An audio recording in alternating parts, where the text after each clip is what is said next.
Assalamualaikum warahmatullahi wabarakatuh. Berjumpa lagi dengan saya Yosi Elviandra, CGP Angkatan 5 Kabupaten Pasaman Barat. Pada video kali ini saya akan memaparkan aksi nyata saya pada modul 1.4 penerapan budaya positif. Sebelumnya saya sudah melakukan kegiatan pengimbasan di sekolah secara luring, namun karena kendala teknis videonya tidak dapat saya paparkan. Kemudian saya melakukan kegiatan pengimbasan secara daring melalui webinar bersama anggota MGMP Bahasa Indonesia Kabupaten Pasaman Barat. Berikut videonya.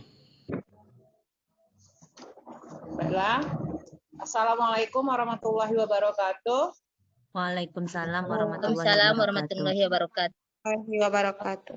Rabbil alamin, segala puji bagi Allah Subhanahu wa taala yang telah memberikan kesehatan dan kesempatan bagi kita semua untuk dapat hadir di ruangan Zoom pada kesempatan ini.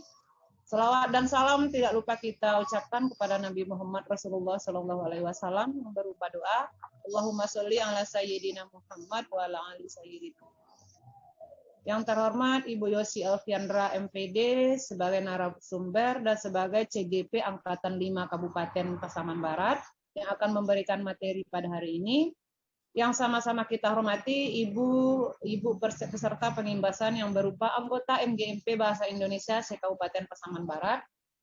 Terima kasih kami ucapkan atas kehadiran Ibu-ibu dalam acara pengimbasan modul 1.4 Budaya Positif Sekolah yang membahas tentang bagaimana kita menerapkan budaya positif agar terbentuk pribadi peserta didik yang sesuai dengan profil pelajar Pancasila.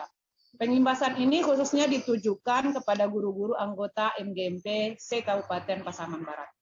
Baiklah, sebelum kita mulai acara ini, ada baiknya kita terlebih dahulu membacakan basmalah.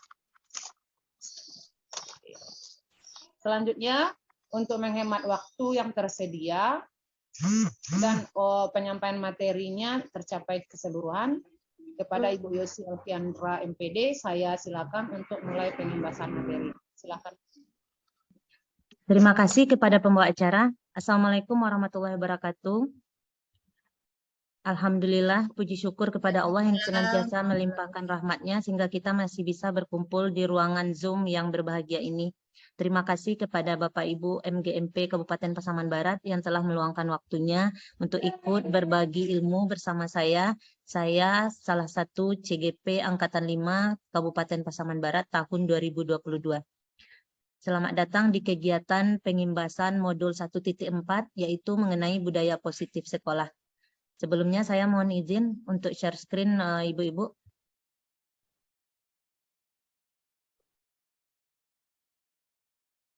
Screen saya sudah terlihat, Ibu-ibu? Sudah, Bu. Sudah, Bu. Baiklah, untuk langkah pertama, ayo kita bermain kepalan tangan, Bapak Ibu-ibu. Silakan Ibu-ibu kepalkan tangannya. Kira-kira pada saat Ibu-ibu mengepalkan tangan, seakan-akan di dalam tangan Ibu ada uang senilai 1 juta. Kita kepalkan, kita tutup. Kira-kira jika ada yang meminta Ibu untuk membukanya, apakah Ibu bersedia membukanya? Atau setelah ada pemaksaan, setelah ada bujukan, rayuan maut, maka ibu-ibu akan bersedia membukanya?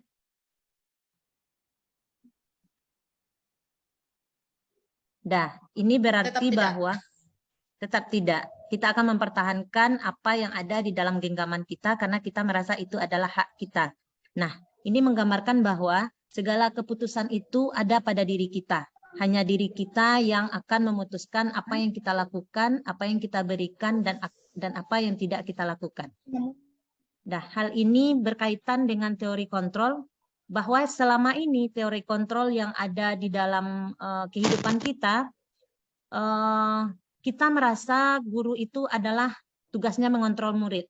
Ternyata menurut teori kontrol itu tidak benar. Itu ilusi, Ibu-ibu. Kita tidak berhak mengontrol murid karena murid punya hak untuk menentukan apa yang diinginkannya. Kemudian, kritik membuat orang merasa bersalah dan dapat menguatkan karakter. Selama ini kita selalu memberikan kritikan kepada seseorang dan kita menganggap itu akan menguatkan karakter mereka. Ternyata itu adalah ilusi, Ibu-ibu. Begitu juga dengan semua penguatan positif efektif dan bermanfaat itu juga dianggap sebagai ilusi. Satu lagi, orang dewasa memilih hak untuk memaksa anak. Itu juga termasuk ilusi karena anak tidak bisa dipaksa. Dia punya keputusan diri sendiri terhadap hidupnya, terhadap dirinya, dan dia tahu apa yang dibutuhkan dirinya dan apa yang dibutuhkan di dalam hidupnya.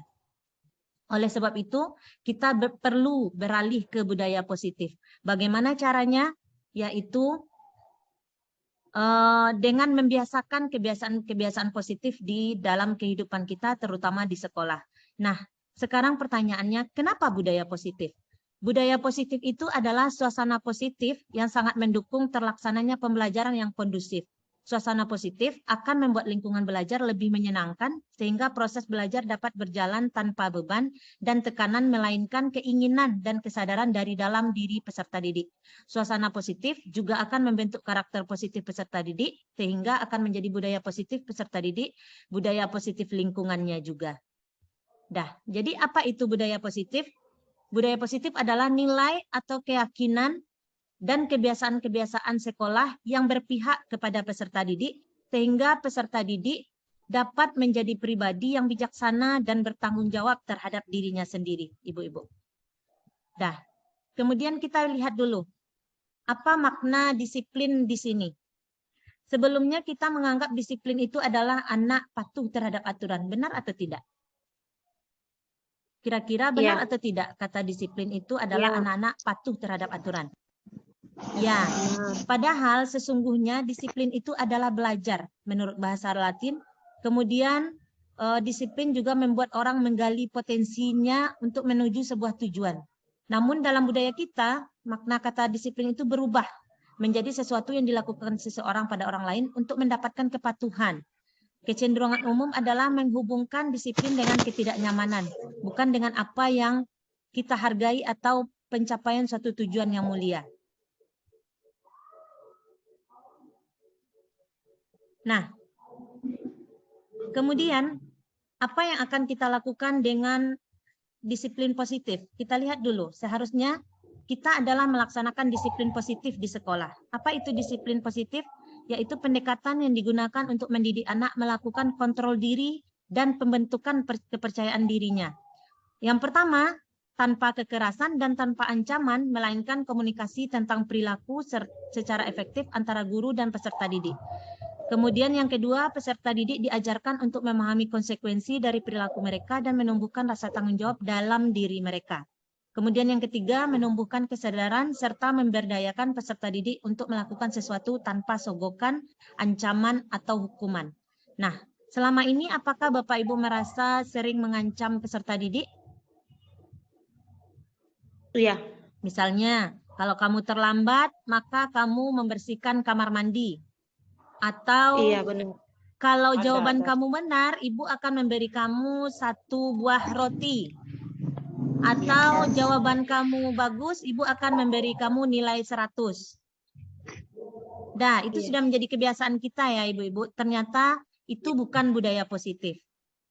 Nah, untuk memperbaiki itu, maka kita perlu paham bahwa disiplin positif akan melahirkan nilai-nilai kebajikan, yaitu profil pelajar Pancasila tanpa ancaman, tanpa hukuman, tanpa reward atau tanpa hadiah. Itu yang harus kita lakukan. Bapak, ibu-ibu tahu nyanyi profil pelajar Pancasila? Kalau di sekolah, saya mengingatkan peserta didik mengenai nyanyi profil pelajar Pancasila, yaitu pelajar Pancasila beriman dan bertakwa pada Tuhan Yang Esa dan berakhlak mulia, berkebinekaan global, gotong royong mandiri, kreatif dan bernalar kritis. Nah, jadi di awal pembelajaran saya akan membuka pembelajaran dengan mereka bernyanyi pelajar Pancasila. Dengan demikian mereka akan selalu ingat mengenai profil pelajar Pancasila yang akan menjadi budaya positif yang mereka tanamkan di sekolah. Nah, menurut Ki Hajar Dewantara, merdeka itu artinya tidak hanya terlepas dari perintah, akan tetapi juga cakap buat memerintah diri sendiri. Jadi di sana kuncinya ibu-ibu, bahwa dia atau anak-anak tidak lagi kita perintah, melainkan dia sendiri yang penuh kesadaran diri dan memerintah dirinya sendiri. Itu sesuai dengan apa yang disampaikan oleh Ki Hajar Dewantara. Nah, agar anak-anak itu bisa memerintah dirinya sendiri, maka kita awali dengan kelas kita, ibu-ibu. Di kelas, kita akan membentuk keyakinan kelas. Nah, misalnya, kalau ibu-ibu di kelas, apakah selama ini membuat peraturan? Sebelum kita belajar, ibu ada aturan. 1, 2, 3, 4. Siapa yang menentukan aturan tersebut? Guru. Guru. Guru, semua guru, apakah ada yang sudah meminta anaknya yang membuat aturan kelasnya? Tidak, tidak ya? Dah. Dikomunikasikan dengan siswa. Oh, berarti guru yang membuatnya terlebih dahulu, kemudian dikomunikasikan terhadap siswa. Apakah itu sebuah pemaksaan atau keinginan dari anak sendiri? Kalau dikomunikasikan kepada siswa, berarti itu keinginan anak. Keinginan anak? Bukankah yang memutuskan tugas-tugasnya tadi guru? Dah, ini dia yang harus kita perbaiki. Ya, ini dia yang harus kita perbaiki. Nah, sekarang agar terbentuk budaya positif, maka kita akan membuat keyakinan kelas. Yang dulu kita anggap sebagai aturan, kita ganti dengan keyakinan kelas namanya. Kenapa keyakinan kelas? Karena itu adalah hasil rekayasa mereka, hasil keinginan mereka. Bagaimana caranya? Dengan cara guru, misalnya seperti ini, guru memberikan sticky note, kemudian peserta didik boleh menuangkan apa yang diinginkannya di dalam kelas.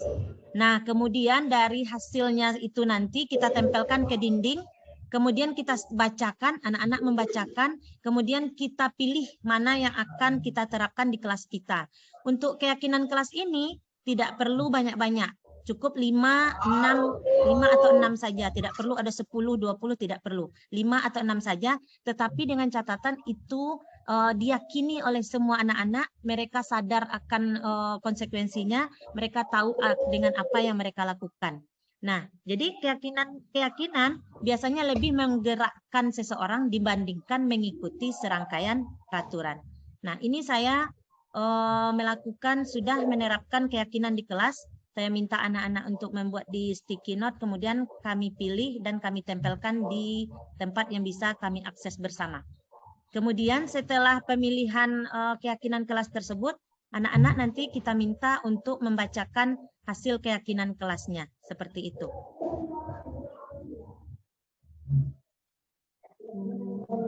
Nah, ini contoh lain untuk keyakinan kelas. Kami meyakini bahwa sangat penting untuk menghormati semua orang dan barang milik orang lain. Biasanya kita menuliskannya tidak boleh mengambil milik teman. Nah, itu keyakinan atau aturan? Tidak boleh mengambil milik orang. Itu keyakinan atau aturan kira-kira ibu-ibu? Aturan, bagus. Itu aturan. Dah, sekarang kita ganti bagaimana caranya mengganti kata-kata itu supaya tidak menjadi aturan lagi, tapi menjadi keyakinan. Kami meyakini bahwa sangat penting untuk menghormati semua orang dan barang milik orang. Nah, ini mereka sadari sendiri. Kalau itu harus mereka lakukan. Kemudian, kami meyakini bahwa sangat penting untuk mengerjakan segala pekerjaan atau mengikuti kegiatan yang telah ditugaskan. Ah, ini dia. Kalau mereka biasanya tidak mengerjakan tugas kemudian kita menghukumnya, silahkan tulis 1000 tulisan. Saya berjanji tidak akan mengulangi lagi. Pernah tidak ibu-ibu melaksanakan itu?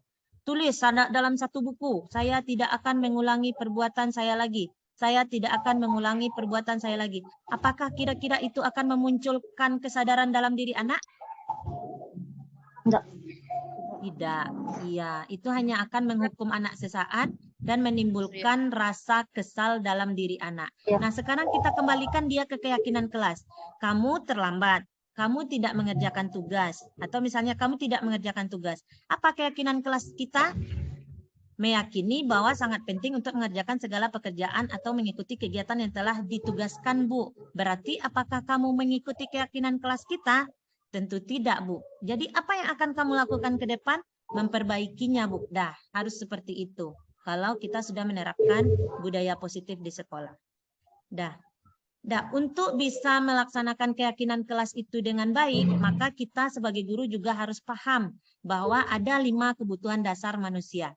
Yang pertama adanya kebutuhan bertahan hidup, yang kedua adanya kasih sayang dan rasa diterima, yang ketiga ada kebutuhan pengakuan atas kemampuan, yang keempat ada kebebasan, yang kelima ada kesenangan. Kita harus tahu, di dalam kurikulum Merdeka, guru harus mempertimbangkan anak-anaknya, harus membedakan kebutuhan masing-masing anak-anaknya. Nah, kira-kira anak yang suka mencari perhatian di kelas dengan tidur di kelas, apakah yang kira-kira kebutuhan dasarnya belum terpenuhi?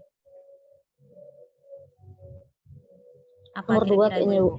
Iya. Kasih sayang, Nomor 2. Kebutuhan Kasih kasih sayang. sayang dan rasa diterima. Berarti dia belum terpenuhi itunya. Makanya dia mencoba mencari di luar, yaitu mencarinya di sekolah. Makanya dia sering membuat kesalahan-kesalahan untuk mendapatkan rasa kasih sayang itu dari gurunya. Nah, itu yang harus kita perhatikan sekarang. Kalau biasanya, kamu tidur-tidur saja, silakan pergi cuci muka kamu keluar. Apakah itu sudah memberikan dia kasih sayang? Itu tentu belum. Tapi kita temui dia, kita tanyakan apa kendalanya, kita tanyai dia apa masalahnya, kemudian dia akan memberikan, mengutarakan apa yang dibutuhkannya, nanti kita akan memberikan solusi untuk dia. Itu yang kita perlu. Nah, kemudian ada kebutuhan pengakuan atas kemampuan. Nah, ada anak-anak yang dia mempunyai kemampuan di bidang seni, tapi dia tidak mampu di bidang matematika. Nah, kita harus beri dia kesempatan untuk itu. Jika dia punya kemampuan di bidang seni, maka kita beri dia kesempatan untuk melakukan kegiatan yang ada keseniannya. Jangan kita paksakan. Nah, kita harus bisa mencari kesempatan-kesempatan tersebut untuk memenuhi kebutuhan anak. Kira-kira 5 kebutuhan dasar inilah yang membuat kadang anak-anak mencari dan menemukan kebutuhan ini di luar karena belum terpenuhi di rumah mereka. Nah, sekarang kita masuk ke posisi kontrol guru. Selama ini kita sebagai guru sering melakukan penghukum. Coba Ibu Delfitri, kira-kira kalau ada siswanya yang terlambat datang ke sekolah, apa yang Ibu lakukan biasanya? Ya,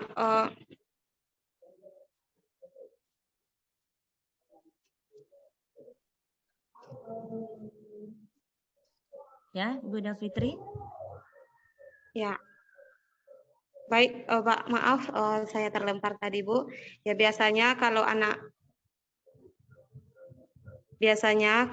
saya itu kalau anak-anak yang terlambat datang ke sekolah itu disuruh membersihkan halaman sekolah, biasanya seperti itu, Bu. Nah, iya. Berarti Ibu Delfitri biasanya kira-kira berada di posisi kontrol yang mana? Penghukum. Iya, penghukum. Nah, sebagai guru kita punya 5 posisi kontrol loh Ibu-Ibu. Mungkin selama ini kita masih melaksanakan 4 posisi kontrol, yaitu posisi kontrol penghukum, pembuat rasa bersalah, teman, dan pemantau. Manajer mungkin belum pernah kita lakukan. Nah, untuk itu kita harus paham dulu. Kalau posisi penghukum, biasanya guru memberikan hukuman-hukuman terhadap apa yang dilakukan oleh anaknya. Contoh tadi, terlambat, kamu silakan membersihkan kamar mandi. Terlambat, silakan kamu menyapu halaman. Terlambat, silakan kamu memungut sampah. Itu posisi guru sebagai penghukum. Yang kedua ada pembuat rasa bersalah, posisi gurunya. Biasanya pembuat rasa bersalah ini seperti ini. Nak, kenapa terlambat? Apa kamu tidak kasihan sama ibu? Nanti ibu kena tegur sama kepala sekolah. Kalau kamu selalu terlambat, ibu bagaimana? Kamu tidak sayang sama ibu. Nah, ini yang disebut dengan posisi pembuat rasa bersalah. Nah, akibatnya nanti anak hanya akan merasa dirinya itulah penyebab kesedihan-kesedihan yang diterima oleh orang lain. Jadi itu tetap tidak bagus untuk anak. Selain posisi penghukum tadi, itu hanya pihaknya adalah memberikan rasa tidak nyaman terhadap anak. Kemudian ada yang ketiga, posisi teman. Posisi teman ini biasanya guru bersikap layaknya seorang teman terhadap peserta didiknya. Biasanya saat berbicara dengan peserta didik, dia akan bersikap santai, tersenyum, ramah, dan ada sedikit candaan. Misalnya tadi, kenapa kamu terlambat? Ah, kamu sih terlambat terus. Ibu kan capek. Ibu harus bagaimana menghadapi kamu? Nah, itu biasanya teman. Sambil memukul atau sambil mengusap kepalanya. Itu biasanya teman. Sikap ibu sebagai teman. Kemudian ada sebagai pemantau. Posisi pemantau ini, guru biasanya menyampaikan aturan-aturan kepada anak tanpa bertanya apa keluhan yang ada pada diri anak. Misalnya, hai Danu, kenapa kamu terlambat? Kamu tahu aturan sekolah kita bagaimana? Kalau kamu terlambat, apa yang harus kamu lakukan? Lalu bagaimana? Bagaimana aturan ini harus kita tegakkan? Seperti itu biasanya. Itu yang masuk ke posisi pemantau. Nah, siapa yang diantara Bapak Ibu masih menggunakan keempat posisi ini? Posisi yang paling sering Ibu lakukan yang mana?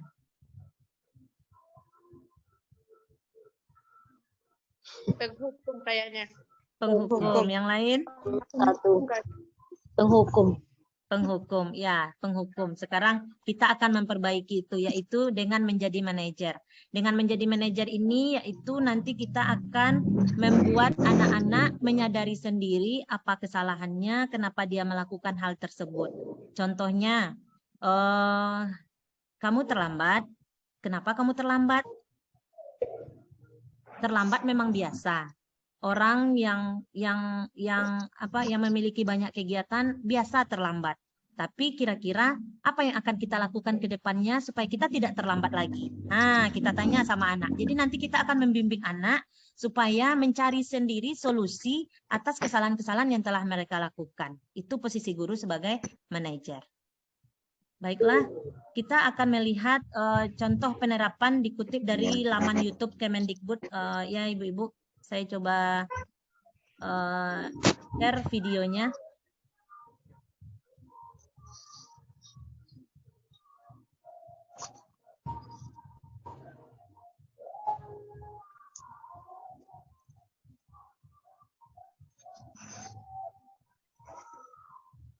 Video saya sudah terlihat? Belum, Bu. Belum, Bu.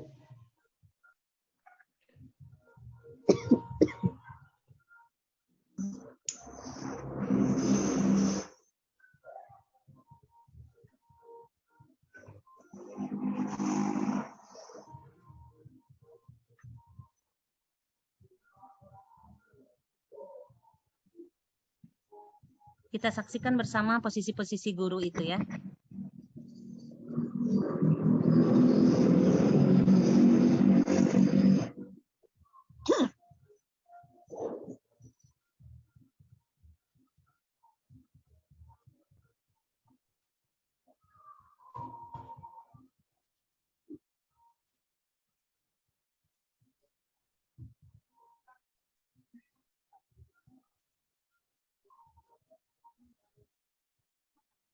Nah, biasanya pada posisi penghukum ini, guru tidak memberikan kesempatan untuk anak memberikan alasannya.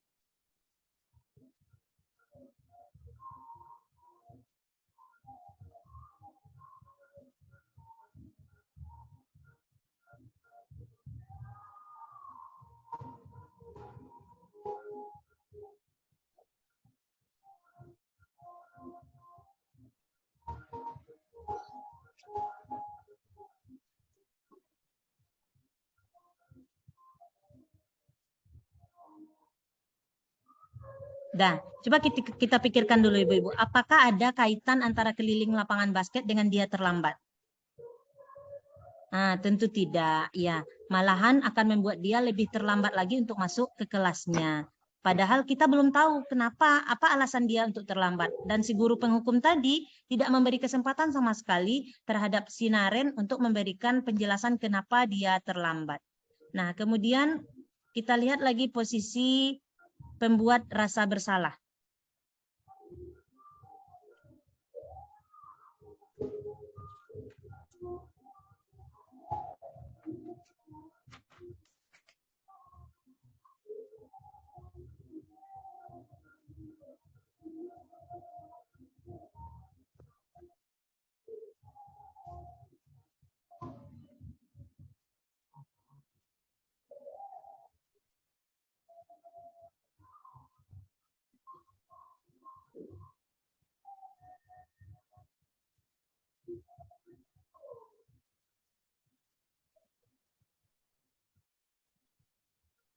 Nah, kalau pada posisi ini Ibu-Ibu, anak-anak hanya akan timbul rasa bersalah pada dirinya. Itu, pembuat rasa bersalah. Kita lihat lagi yang ketiga, posisi yang ketiga, posisi teman.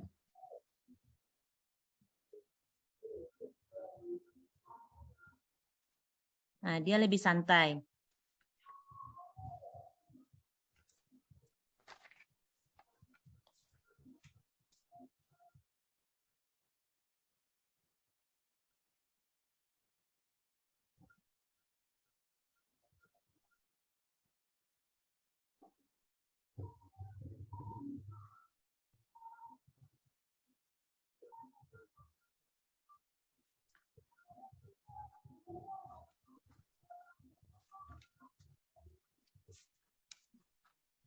Nah, ini dia si posisi yang ketiga, yaitu posisi teman. Biasanya anak-anak pada posisi teman ini malah akan tidak ada rasa bersalahnya sama sekali, sehingga dia merasa tidak orang akan menerima apa ya kesalahan yang telah dia lakukan. Kemudian ada posisi pemantau. Nah, pada posisi ini guru hanya akan mengingatkan aturan-aturan saja kepada peserta didik tanpa Kak, izin Kak. ya. Ya, boleh nggak Isna sambil jalan, masalahnya masih di sekolah. Iya, Udah nggak apa-apa. Jam 6. Iya, nggak apa-apa. Lanjut.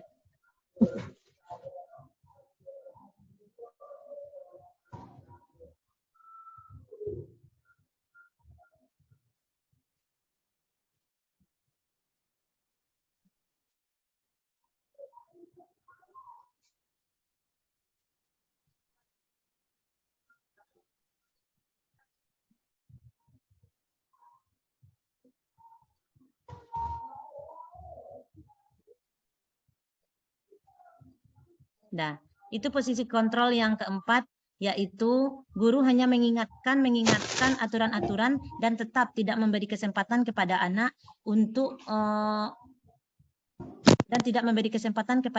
untuk memberikan alasan kenapa dia terlambat. Nah, seharusnya kita harus bersikap seorang manajer seperti contoh berikut.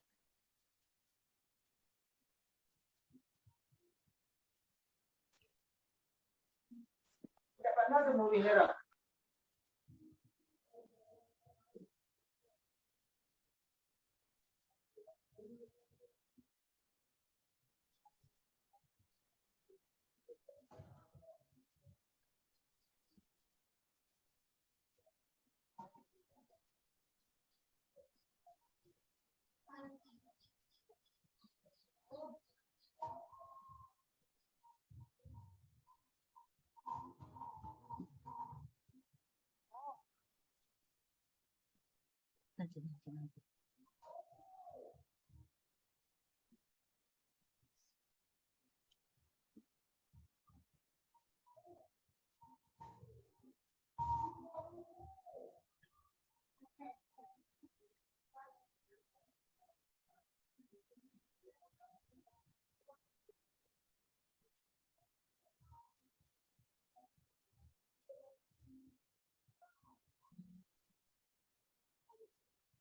Dah, demikian ya Ibu-Ibu. Kalau kita berada pada posisi kontrol yang kelima yaitu manajer, kita berusaha menggali anak, menanyakan alasan anak, kemudian anak sendiri mencari solusi atas apa tindakan yang telah mereka lakukan. Kemudian mereka akan memperbaiki diri mereka sendiri. Seperti Narin tadi terlihat bahwa dia akan menghidupkan alarmnya. Jika alarmnya tidak hidup, nanti siapa yang akan mengingatkannya, maka dia akan minta tolong kepada kakak dan ibunya. Begitu posisi guru jika dia sebagai seorang manajer.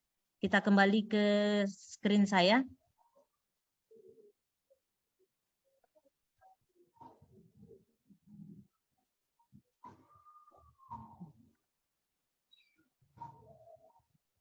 Mana dia tadi?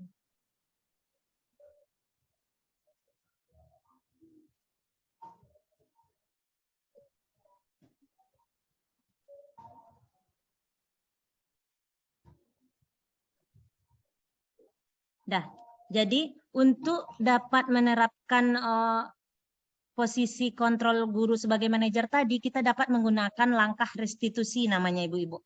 Apa itu langkah restitusi? Yaitu proses menciptakan kondisi bagi murid untuk memperbaiki kesalahan mereka sehingga mereka bisa kembali pada kelompok mereka dengan karakter yang lebih kuat. Ada 3 langkah restitusi, kemudian tahapan tindakan yang dilakukan guru yang bertujuan agar peserta didik dapat mencari solusi untuk masalahnya, dapat berpikir tentang orang seperti apa yang mereka inginkan, tahu bagaimana mereka harus memperlakukan orang lain, menjadi lebih memiliki tujuan, disiplin positif, dan memulihkan dirinya setelah membuat salah, serta menjadi orang yang menghargai nilai-nilai kebajikan yang mereka percayai. Nah, segitiga restitusi inilah yang akan kita laksanakan sebagai seorang guru. Yang pertama, ibu-ibu, ada menstabilkan identitas. Pada tahap menstabilkan identitas ini, setiap orang pasti pernah melakukan kesalahan. Jadi kita benarkan dulu kesalahan anak dari segi yang lain. Pasti kesalahan itu ada alasannya. Kemudian kamu bukan satu-satunya yang pernah melakukan ini. Itu biasanya pertanyaannya. Kemudian pada validasi tindakan yang salah, biasanya kita akan meminta anak untuk adakah cara yang lebih efektif untuk mendapatkan apa yang dia inginkan tadi. Seperti si Naren tadi, dia mencoba untuk menghidupkan alarmnya. Kemudian kamu tentu punya alasan mengapa kamu melakukan itu. Dah, dia punya alasan kenapa dia terlambat, maka kita harus cari tahu dulu untuk memvalidasi tindakannya yang salah tadi. Kemudian yang terakhir baru kita menanyakan keyakinan mereka. Nah, sebelumnya kita sudah membuat keyakinan kelas. Nah, kita kembalikan ke dia lagi keyakinan kelas apa yang telah kita sepakati, kemudian dia akan menjadi orang yang seperti apa. Jadi dia sendiri yang akan menemukan solusi terhadap masalah-masalah yang dilakukannya tadi. Kita lihat pada menstabilkan identitas. Pada posisi ini, peserta didik mengubah identitas anak dari orang yang gagal karena melakukan kesalahan menjadi orang yang sukses. Nah, di sini kita boleh mengatakan berbuat salah itu tidak apa-apa. Tidak ada manusia yang sempurna. Saya juga pernah melakukan kesalahan seperti itu. Kemudian pada validasi tindakan yang salah, semua tindakan manusia baik atau buruk pasti memiliki maksud dan tujuan tertentu. Nah, untuk itu kita boleh mengajukan pertanyaan, padahal kamu bisa melakukan yang lebih buruk dari ini. Atau kamu pasti punya alasan mengapa kamu melakukan hal itu. Kita bisa mengajukan pertanyaan demikian.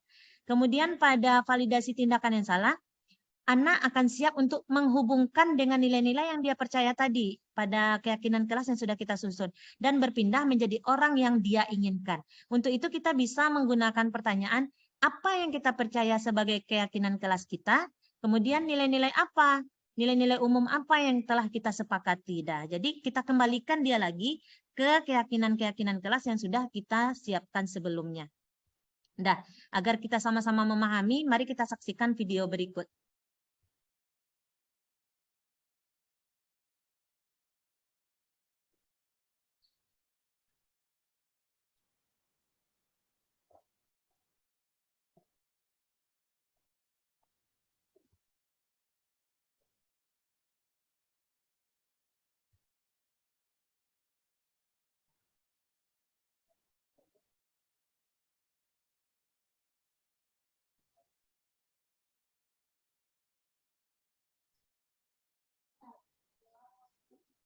Video saya sudah terlihat, Ibu-ibu? Belum, Bu. Sudah? Video saya sudah kelihatan? Belum lagi, Bu. Belum. Videonya belum. Mana dia?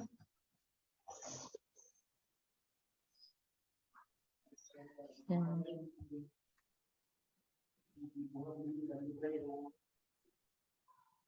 Sudah? Sudah. Lagi proses. Dah.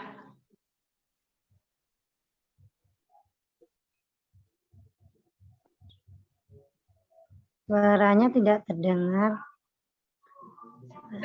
Ada suaranya, Bu. Oh, ada suara. Tidak ada suara? Tunggu. Iya.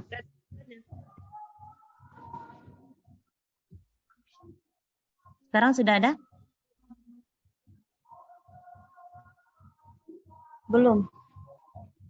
Belum ada suaranya. Suaranya. Apa masalahnya ya?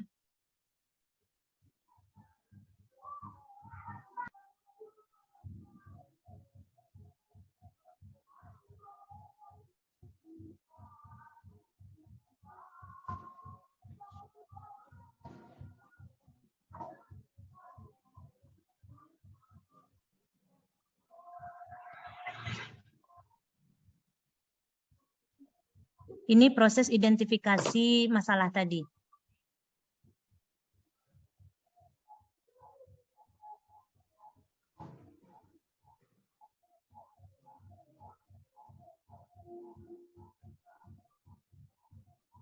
Nah, ini dia menguatkan, menstabilkan tadi. Pada saat ini anak-anak sudah mulai turun. Nah, dia kembali memperbaiki sikapnya.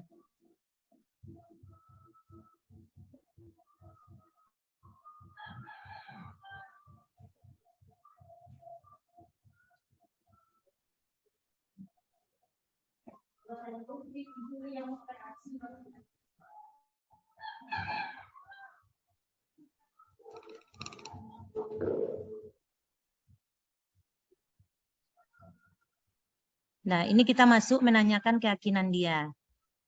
Nah, dia tahu kalau dia berada pada kesalahan.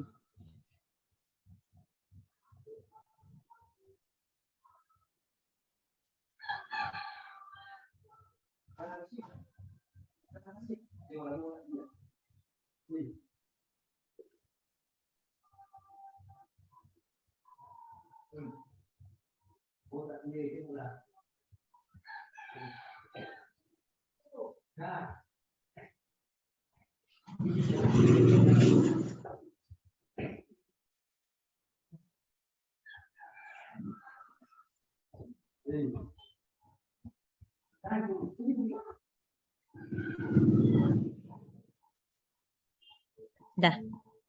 Nanti saya akan bantu share lagi video. Baiklah, jadi demikianlah pemaparan saya mengenai budaya positif di sekolah.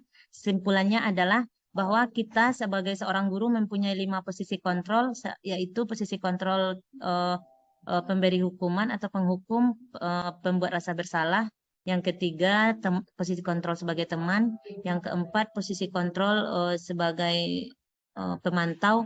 Dan yang terakhir ada posisi kontrol sebagai manajer. Seharusnya posisi kontrol yang 4 di awal itu harus kita tingkatkan menjadi posisi kontrol seorang manajer agar peserta didik dapat menemukan solusi atas segala kesalahan yang telah mereka lakukan dan melaksanakannya dengan penuh kesadaran diri. Untuk mendapatkan hal tersebut, maka kita dapat melaksanakan segitiga restitusi, yaitu 3 langkah yang kita lakukan agar peserta didik bisa kembali ke kelompoknya dengan rasa tanggung jawab dan rasa sadar diri yang tinggi, sehingga dia dapat melaksanakan, dapat menerapkan kebajikan-kebajikan yang terdapat di dalam profil pelajar Pancasila. Demikian yang dapat saya sampaikan, saya kembalikan kepada moderator. Terima kasih. Baiklah, terima kasih saya ucapkan kepada Ibu Chandra MPD yang dengan jelas, lantang, dan penuh semangat memberikan pengimbasan materi di hadapan kita bersama. Mudah-mudahan apa yang sudah disampaikan bisa bermanfaat dan bisa kita terapkan di sekolah dengan baik dan tepat sasaran. Sebelum kita menutup acara pada sore hari ini, marilah kita mengucapkan alhamdulillah. Mungkin kita beri kesempatan untuk bertanya, boleh? Oh, gitu. Oh, baiklah. Baiklah, kalau masih ada peserta yang mau bertanya, disilakan. Ada yang mau bertanya? Boleh, Bu Husnil. Oh iya, silakan Del Fitri. Terima kasih kepada moderator yang telah memberikan kesempatan kepada saya. Saya ingin bertanya kepada narasumber atau untuk tadi ada katanya membentuk keyakinan kelas. Nah, di sini yang ingin saya tanyakan, apakah dalam membentuk keyakinan kelas ini, apa trik-trik kita dalam memberi supaya peserta didik itu tahu nanti apa keyakinan kelas yang akan dibuatnya. Apakah peserta didik itu muncul idenya sendiri membuat keyakinan kelas atau berdasarkan arahan dari kita juga. Nah, untuk yang kedua itu tentang 5 posisi kontrol guru. Nah, bagaimana cara kita supaya yang 4 ini lebih kita pahami supaya kita tidak menjadi penghukum, tidak menjadi pembuat rasa bersalah, tapi sebagai manajer. Begitu Bu Yosi, terima kasih. Mau langsung dijawab Bu Yosi? Iya. Baik, terima kasih kepada Ibu Delfitri yang telah memberikan tanggapan dan berupa dua pertanyaan. Yang pertama saya akan mencoba menjawab, apakah kita memberikan arahan kepada anak pada saat pembuatan atau penyusunan keyakinan kelas. Kita yang pertama mengarahkan kepada anak bahwa kita harus mempunyai karakter yang tercakup di dalam profil pelajar Pancasila. Hal itu dulu yang harus kita tekankan kepada anak, bahwa anak harus sadar bahwa dia harus memiliki karakter-karakter yang ada pada profil pelajar Pancasila. Apa saja poin-poinnya tentu anak-anak sudah tahu dan sudah kita beritahu sebelumnya. Nah, kemudian di kelas kita menyerahkan sepenuhnya kepada anak untuk menyampaikan keinginan-keinginan yang ada di dalam hati mereka, yang ada di dalam pikiran mereka, agar terciptanya suasana kelas yang baik, yang sesuai dengan profil pelajar Pancasila tadi. Nah, nanti baru setelah hasilnya, setelah yang ditulis sana, Bu, saya ingin kelasnya selalu bersih, tulis. Bu, saya ingin tidak ada yang mencoret-coret buku saya, tulis. Bu, saya ingin boleh terlambat 10 menit, tulis. Tulis semua dulu apa saja yang diinginkan oleh peserta didik kita. Namun nanti setelah kita tulis, kemudian kita tempel di tempat yang sudah kita sediakan, semuanya ditempel. Setelah itu kita minta anak-anak membacakan. Setelah dibacakan oleh anak-anak, nanti baru kita pilih, kita sepakati dengan anak-anak mana yang mau kita terapkan. Karena sebaiknya keyakinan kelas itu cukup 5 saja atau 6, tidak boleh terlalu banyak, agar anak-anak benar-benar memahami keyakinan kelas itu dan benar-benar dengan senang hati, dengan kesadaran diri dia akan menerapkannya di dalam kelas mereka. Baru nanti setelah di dalam kelas sudah bagus penerapannya, baru kita beralih ke keyakinan sekolah. Jadi di sekolah tidak ada lagi peraturan sekolah, tapi diganti dengan keyakinan sekolah. Bagaimana menyusun keyakinan sekolah? Yaitu dengan melibatkan masyarakat sekolah, termasuk orang tua, termasuk anak, termasuk guru, termasuk kepala sekolah, penjaga sekolah, semua masyarakat sekolah kita libatkan untuk menyusun keyakinan sekolah. Itu dia. Kemudian untuk pertanyaan kedua, bagaimana cara kita agar kita bisa terlepas dari posisi kontrol yang 4 menuju posisi kontrol yang kelima, yaitu manajer. Itu memang tidak mudah. Tapi kita akan mencoba bagaimana caranya, yaitu dengan menerapkan segitiga restitusi tadi. Yang pertama, kita identifikasi dulu kesalahan anak, kita stabilkan, kemudian kita kembalikan dia ke keyakinan mereka. Kita ingatkan bahwa kesalahan anak itu wajar. Kita pun sebagai seorang guru juga mempunyai kesalahan. Namun nanti kita minta dia untuk mencari kembali apa solusi dari kesalahan-kesalahan yang telah dia lakukan tadi. Begitu. Jadi dalam posisi manajer ini kita hanya sebagai pengarah, kita hanya sebagai coach bagi anak, agar anak bisa sampai ke keyakinan kelas dan dengan kesadaran sendiri menyatakan kalau apa yang dilakukannya itu salah dan dia harus memperbaikinya dengan cara yang baik, seperti itu. Jadi kita kembali lagi bahwa seorang guru itu harus menjadi sebagai guru itu hanya sebagai pembimbing bagi anak-anaknya. Itu yang disampaikan oleh Ki Hajar Dewantara, bahwa guru itu berperan sebagai seorang pembimbing bagi anak-anaknya. Demikian Ibu Delfitri, saya kembalikan kepada pembawa acara kita.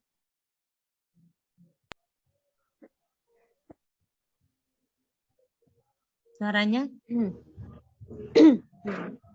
Bagaimana Ibu Delfitri? Oke, baik. Terima kasih kepada Ibu Yosi yang telah memberikan jawabannya atas pertanyaan saya tadi. Yang pertama tentang keyakinan kelas, ternyata beranjak dari profil Pancasila, kita berikan dulu kepada anak-anak. Nah, dibuatlah nanti keyakinan kelas berdasarkan hasil pemikiran maunya apa, baru kita pilih nanti 5. Oke, baik. Dan yang kedua berarti untuk menjadi kita sebagai manajer itu kita harus tidak hanya menyalahkan anak, tapi dicari juga solusinya. Oke, sudah cukup paham. Terima kasih Bu Yosi atas jawabannya.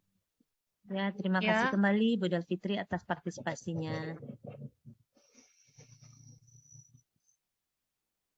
Baiklah, apakah masih dari peserta masih ada yang mau bertanya? Ada? Atau Ika atau siapa? Pak Onigina? Mau bertanya Bu Husnil? Oh iya, silakan Maya. Ya.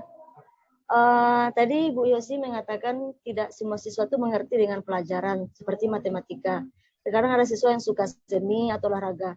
Tapi kan kita tidak bisa mengabaikan mata pelajaran yang lainnya. Jadi bagaimana caranya supaya siswa tersebut juga paham atau mengerti gitu. Kalau mereka tuh harus mengerti juga dengan mata pelajaran lain, bukan hanya PJOK ataupun seni dan yang lainnya.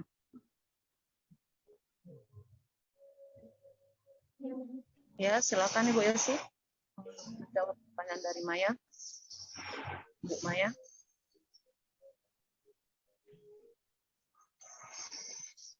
Baiklah, terima kasih kepada Maya yang telah mengajukan pertanyaan. Pertanyaan yang bagus.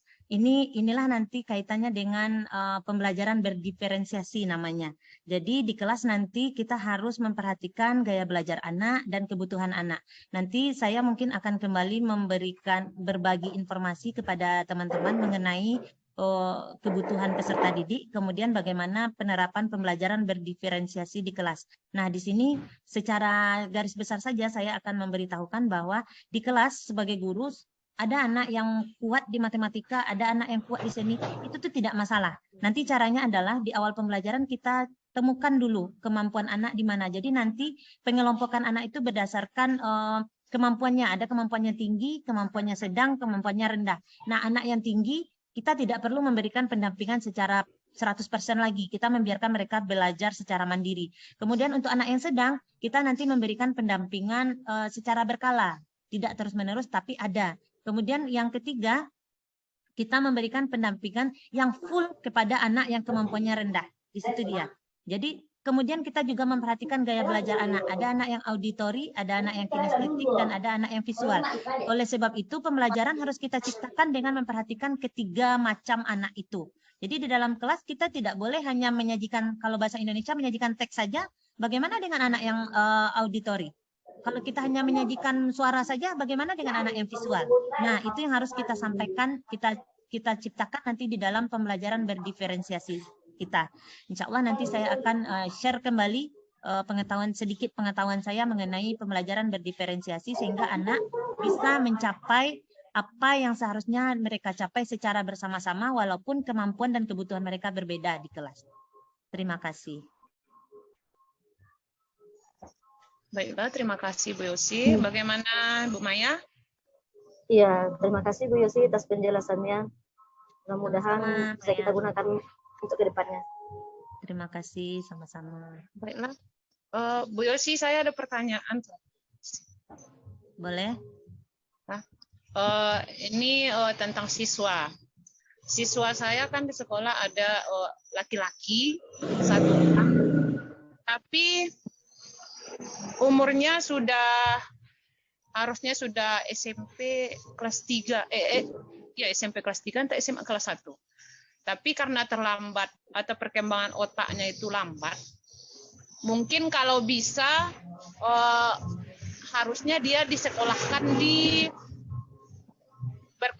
sekolah berkebutuhan khusus. Iya. Sudah tidak tahu apa-apa tentang pelajaran, maunya berjalan terus, tidak pernah mau duduk di bangku dengan tenang. Nah, itu gimana kalau di kurikulum Merdeka ini mengatasinya bagaimana? Cara mengatasi anak yang seperti itu. Baik, terima kasih pertanyaannya Ibu Husnil. Kalau untuk masalah ini berarti anak memang butuh pendampingan khusus, ya. Tapi untuk dalam pembelajaran karena kita sekolah biasa, maka kita mengupayakan atau mencari kemampuan lain yang dimiliki oleh anak. Ya, seperti yang sudah saya katakan tadi, anak yang seperti itu dia punya kemampuan khusus. Maka kita temukan kemampuan khususnya itu, kemudian kita kembangkan di sekolah kita. Biasanya anak-anak seperti itu kemampuan khususnya jauh lebih bagus dari teman-temannya yang lain. Nah, itulah tugas kita untuk menemukan kemampuan khususnya tadi, yaitu dengan melaksanakan pembelajaran berdiferensiasi sesuai dengan keinginan apa yang dia inginkan di dalam kelas. Begitu. Terima kasih. Tapi solusinya sama dengan kayak yang di pertanyaan sama Oma yang ini tadi. dengan Mau pelajaran bertanya, Ibu moderator. Oke, tunggu dulu ya. Bentar ya Ibu Ika. Ya, Belum terima kasih lagi. atas jawabannya Bu Yosi. Baiklah, Sabar Ibu kepada Ika. Silawati silahkan kalau mau bertanya.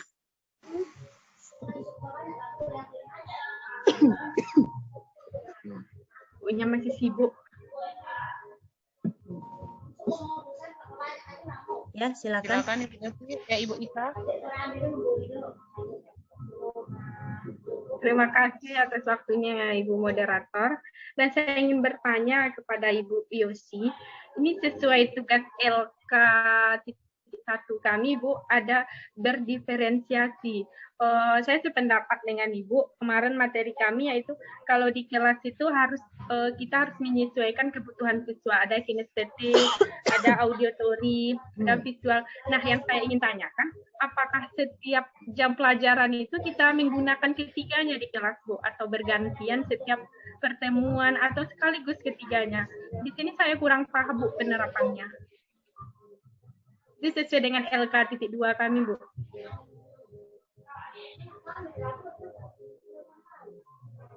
Baik, langsung saja saya jawab. Penerapannya tentu iya, karena kelas kita kan masih itu. Kelas kita masih itu, anak kita masih itu, maka kita tetap akan menerapkan pembelajaran kita sesuai dengan kebutuhan-kebutuhan yang ada di dalam kelas kita. Kecuali jika kelasnya nanti berbeda, tentu anaknya yang ada di dalam juga berbeda. Nanti kita temukan lagi kebutuhan dia seperti apa. Kalau memang anaknya 80% lebih auditori, maka kita bisa menggunakan pembelajaran auditori sepanjang pembelajaran.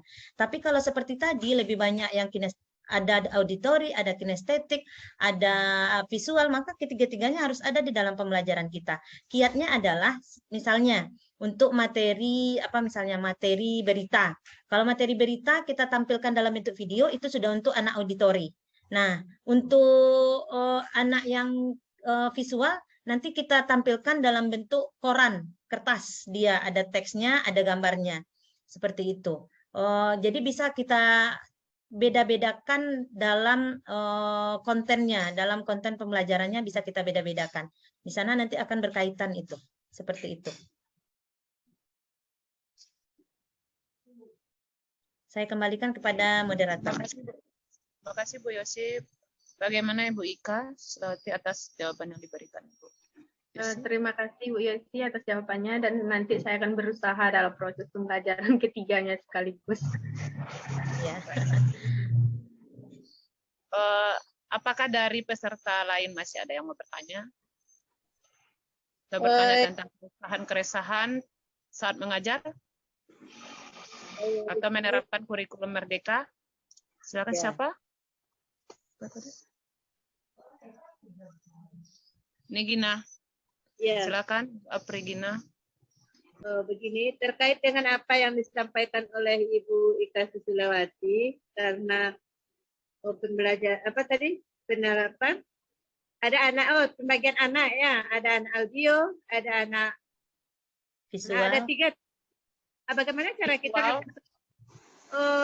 bagian-bagian anak ini? Auditory, audiovisual misalnya, visual. Satu lagi apa tadi namanya Kak? Menentukan anak-anak dalam kelas gimana tuh Bu Yosi, biar kita tahu bagaimana mana yang akan kita terapkan. Ya, terima kasih kepada Ibu Gina. Ini sebenarnya di luar pembahasan kita tadi ya. Kalau sepengetahuan saya, untuk mengetahui jenis-jenis cara belajar anak itu kita pelajari di pedagogik ya, di pembelajaran pedagogik dalam pembelajaran. Nah, untuk mengetahuinya kita bisa langsung bertanya kepada anak, mewawancarai anak, atau kita bisa mengamati anak dalam proses pembelajaran. Di sana kita akan tahu apa kebutuhan anak. Nah, mewawancarainya, kemudian kita bisa melakukan penilaian di awal. Penilaian di awal, jika anak-anak lebih merespon terhadap suara, terhadap gambar, berarti dia termasuk ke anak yang auditori. Atau ada anak yang kinestetik. Kinestetik itu anak-anak yang bisa menangkap, tapi dia sambil bergerak ke sana kemari. Tapi dia lebih bisa menangkap seperti itu. Nah, itu bisa kita kenali dengan cara pedagogik dalam pembelajaran. Itu bisa kita dalami di sana. Terima kasih, Ibu Gina. Baiklah, terima kasih Bu Yosi. Bagaimana Ibu Aprigina? Ya, terima kasih atas penerangannya. Berarti kita harus belajar lagi melihat ke pedagogi ini ya, Bu Yosi. Iya. Oke, terima kasih. Apakah masih ada pertanyaan? Sip. Sudah tidak ada? Sudah tidak ada lagi? Apa kita tutup saja, Bu Yosi? Boleh. Ya. Baiklah, terima kasih atas partisipasinya peserta semuanya. Mudah-mudahan ilmu yang diberikan Ibu Yosi Elviandra MPD untuk kita semua bisa kita terapkan di kelas atau di sekolah tentunya. Kemudian sebelum kita tutup acara kita ini, marilah kita membacakan hamdalah.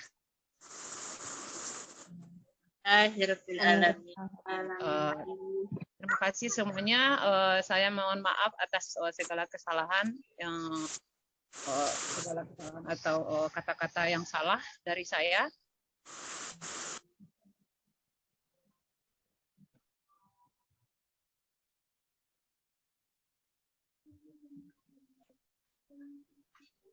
Suaranya, Husnil. Sebelumnya, saya berterima kasih kepada rekan-rekan guru MGMP Bahasa Indonesia Kabupaten Pasaman Barat yang mau meluangkan waktunya untuk berbagi pengetahuan bersama saya. Saya juga sedang belajar, mudah-mudahan kita bisa sama-sama saling belajar, memberikan masukan, dan saling-saling memberikan penguatan demi kemajuan pendidikan kita di Kabupaten Pasaman Barat. Terima kasih atas keluangan waktunya. Semoga Allah membalasnya dengan limpahan berkah yang bertubi-tubi kepada kita bersama. Amin ya rabbal alamin. Sebelumnya saya mohon izin untuk foto dulu. Iya. Ekspresinya, Bu. Silakan ekspresinya. Senyum Mika. Senyum Mika. 1, 2. Ekspresi belum mandi Mika. 1, 2. Sekali lagi 1, 2.